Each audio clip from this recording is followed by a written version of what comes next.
ka krijuar në Shqipëri një makineri gjigante të blerjes votës.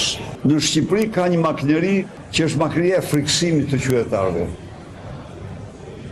Kjo makineri përbëhet nga vrasë serial, përbëhet nga kartele droge që disponojnë miliarda euro.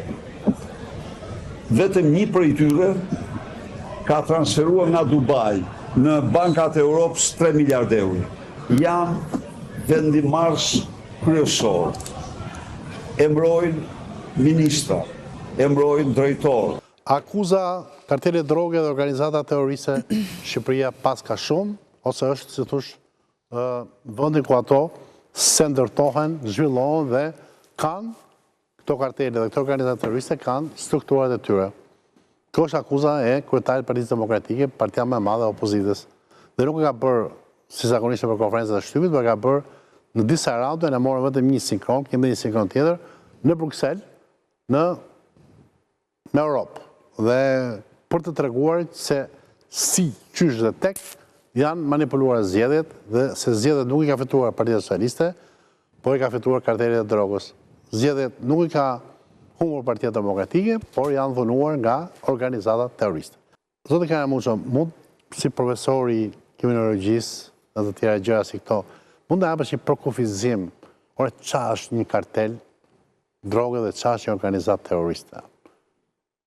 Që të kuptojmë ne tani, që ndoshta bashkëtojmë dhe nuk e dim që bashkëtojmë me ta? Karteli është një organizat kriminale, ose grup organizatash kriminale, të cilat quhen kartel sepse vendosin çmimet e tregut.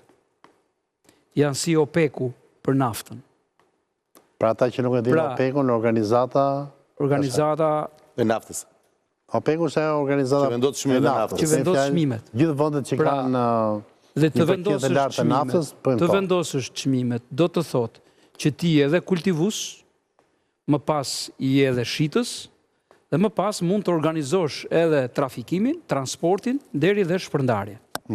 Ndërkohë që ne nuk kemi të parashikuar në legjislacionin ton penal asnjë prej këtyre, qoftë mafia që na thonë italianët, qoftë kartele që na thonë tani politikanët tonë ose edhe ndonjë politikan tjetër i Evropës.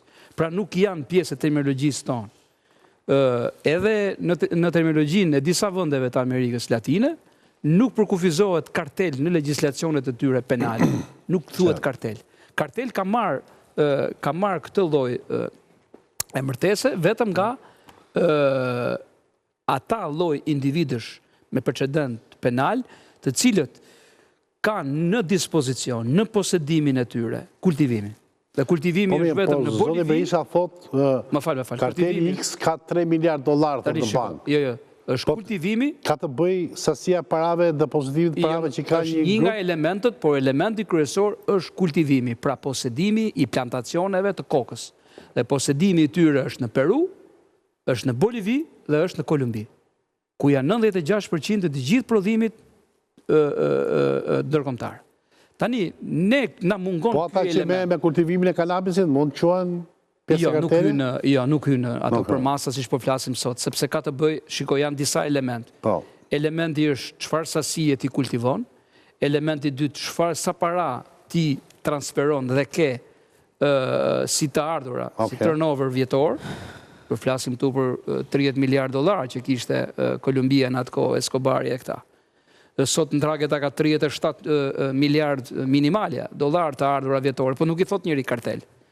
I thot organizat mafioze në Itali, sepse e kanë ata, asociacione mafioze e kanë parashikuar. Legjislacioni, po. Bisi, po. Kurse ne kemi organizat kriminale, grupi strukturuar.